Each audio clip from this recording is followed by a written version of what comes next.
Good morning, thanks for joining me. I hope everybody's well. Today is a bit of an overdue Mounjaro stroke weight loss update. Unbelievably, I have now been taking Mounjaro, the weight loss drug, for over a year. I started around the beginning of October last year, and so I'm filming this mid-November, so I've been on it a year, 13 and a half months, I would say. It's weird, it simultaneously feels about 5 minutes ago since I started taking it and forever. Weird how time sort of stretches like that, isn't it? And it feels like I've been on it for such a short time, but also a really long time in some ways. Very weird. Anyway, time for an update. Time to tell you where I am weight-wise, how it's going, touch on side effects, what dose I'm taking, what my plans are going forward, how things have been since I last updated you, and all of that good stuff. So, as I said, I've been on Mounjaro just over a year. There's a huge seagull wandering around the garden now, so whenever I film out here I get distracted by the birds. As I said, I think my last update was towards the end of August. Oh, I might have said that, I might not. And just after that was when we had the news about the large price increases of Mounjaro, and I did a video with my friend Carla discussing those and talking about sort of the ramifications and implications, if you like, of the price increases. So I was able to buy 3 pens from my supplier before the price increases kicked in, which was great. And I am still on I'm just finishing at the time of filming my second pen. I've got one more dose left in that. I do the golden dose at the end of it. I get 5 doses out of every pen. Even more important now the prices have gone up. I've got one more pen left to go that I bought at the old prices. I am still on the 10 milligram dose. That still appears to be working for me. I don't intend to increase that. I may have thought, if it hadn't been for the price increases, I possibly would have thought about going up to 12.5. But as it is, I don't feel any particular need to. Obviously, there is the cost implication as well, which, whilst I am very lucky to be in a position where I can afford to continue it, I still obviously have to think about prices. You know, it's only sensible to do so. Money is a finite thing for everybody, or pretty much everybody really. So yeah, I'm still on the 10 milligrams and I am intending to carry on at that 10 milligram dose for the foreseeable future.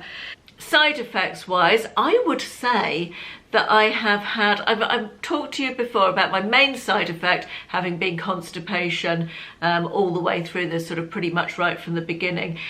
And I take psyllium husk, which is a natural supplement, to help with that every single day. I buy it from Amazon. I'll pop a link in the description box for anyone. It's just 2 capsules I take every day. And that has worked pretty much 90% of the time, or 95% of the time, to deal with the constipation. I have had a couple of incidences where it's gone the other way, the opposite way of constipation, if you like, but I can generally pinpoint the reason for that being down to my diet and consuming things probably with too much fat in, I would say, or too rich.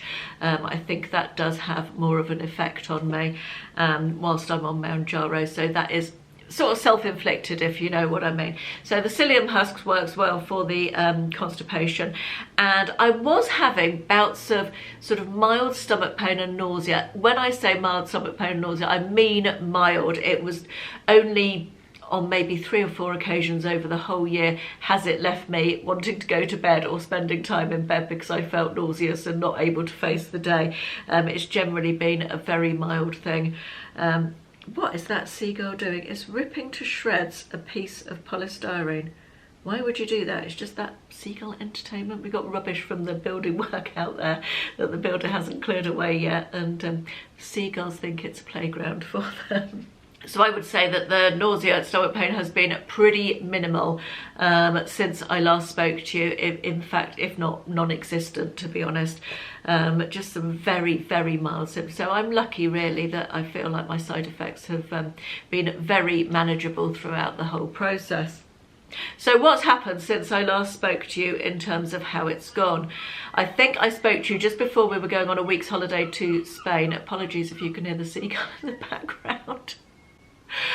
not easy. I don't know why I film in here really, apart from I quite like the background. Yeah, so we had a week's holiday in Spain, and it was an all-inclusive holiday. It's the first time we've been on an all-inclusive holiday since I've been on Mounjaro, and I was mildly concerned about how it would go. That I found fine. I ate what I wanted to eat, but the Mounjaro keeps my appetite in check, so I didn't find I was grossly overeating necessarily. I was certainly eating more than I would do normally, but it felt manageable and everything felt under control, and I had a little bit of everything that I wanted. It was mostly served meals rather than buffet, which again was quite helpful. I think it's more easy to overeat when you're faced with big buffets full of delicious food, isn't it? If you get plated food, it's easier to make good choices and not be tempted, I think. Sorry, where was I? My phone rang and distracted me. So we went on holiday, that was fine. Then we came back and we were straight into our kitchen rebuilding, refurbishment, which has gone on for 2 months. There was quite a lot of work to do and it was delayed. So we've been without a kitchen inside the house, although we have got kitchen facilities in the conservatory out the back, which is separate from the house, for 2 months. That I have found very challenging.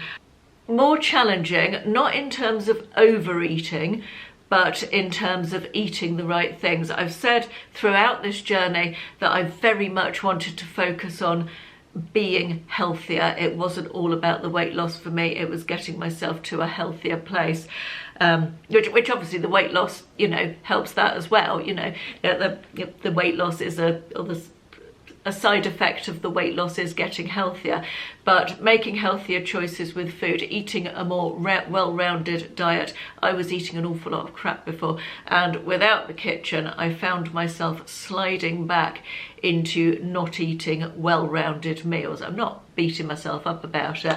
I was, you know, it was a difficult time, and it has been so nice since we've had the kitchen back, which has been about a week at the time of filming this.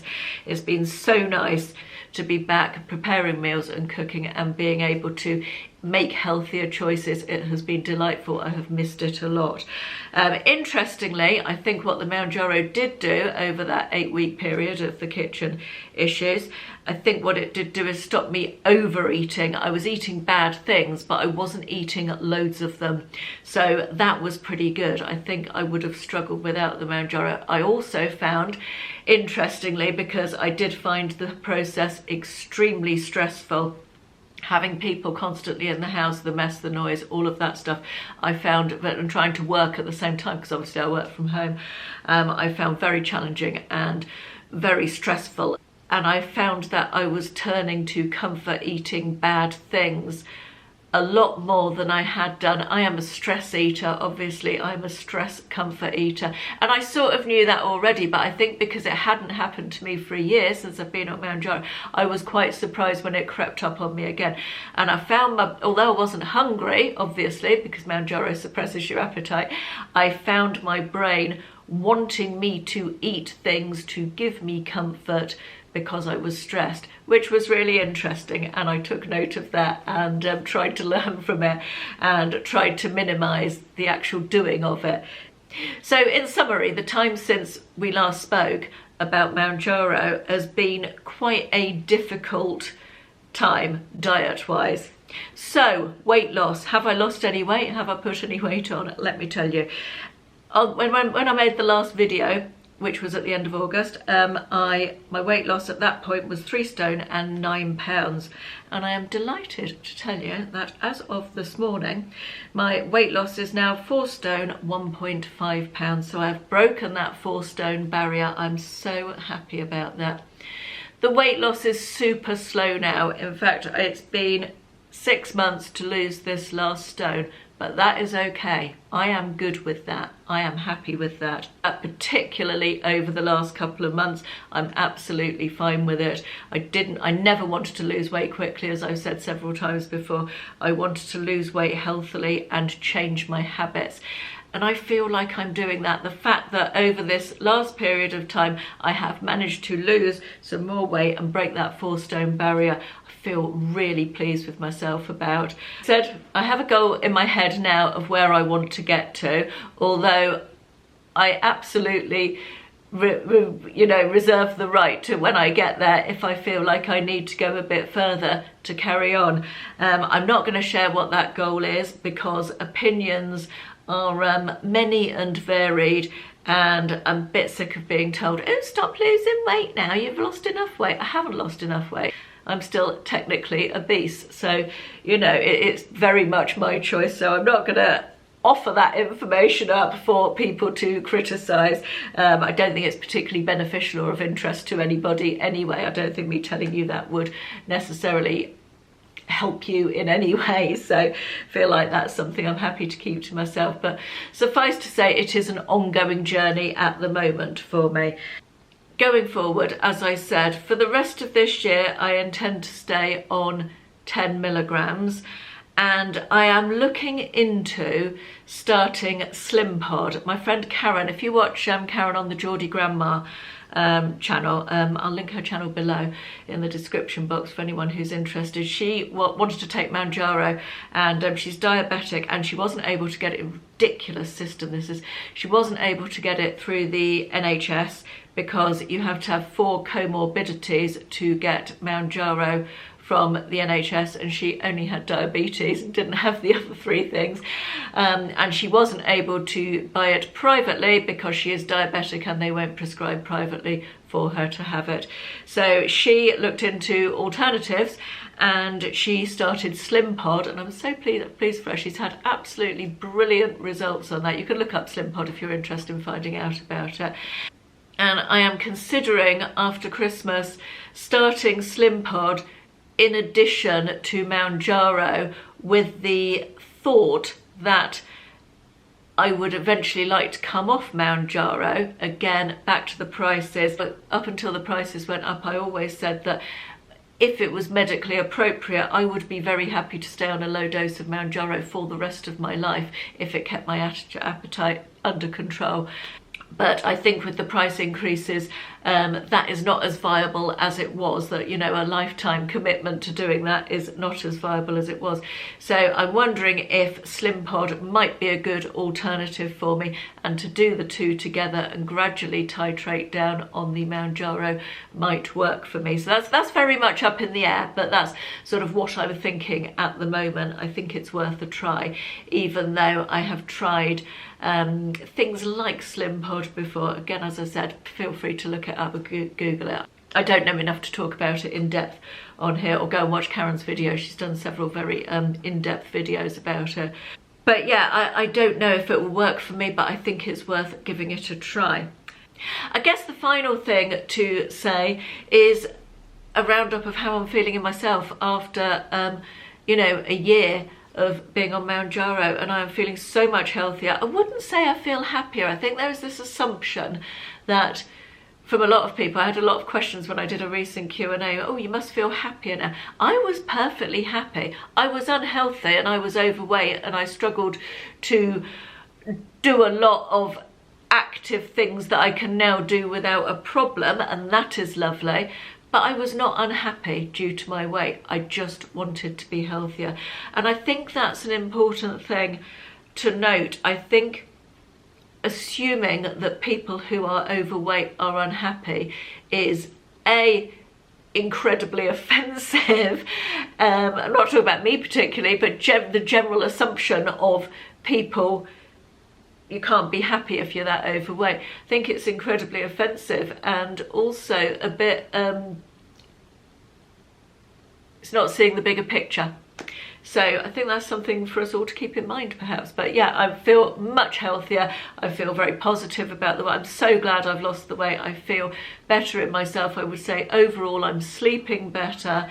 I'm able to exercise more freely. I'll never enjoy exercise, let's be perfectly honest. I am never going to be someone who goes, yay, let's go to the gym. I'm not. I do exercise because I think it's good for me, and I feel pleased with myself when I've done it, not because I enjoy the process or the thought of it. I absolutely take my hat off to those, but I wish I was one of those people who could go, oh, I think I'll go out for a 5-mile run, rather than sitting on the sofa with a hobnob and a cup of tea. but I'm not, and I never will be. That being said, I am very pleased to have lost all the weight that I've lost, and I hope to continue to lose some more in a slow and sensible fashion. Thank you so much for watching. I hope this has been interesting, and I'll see you in the next one. Bye bye.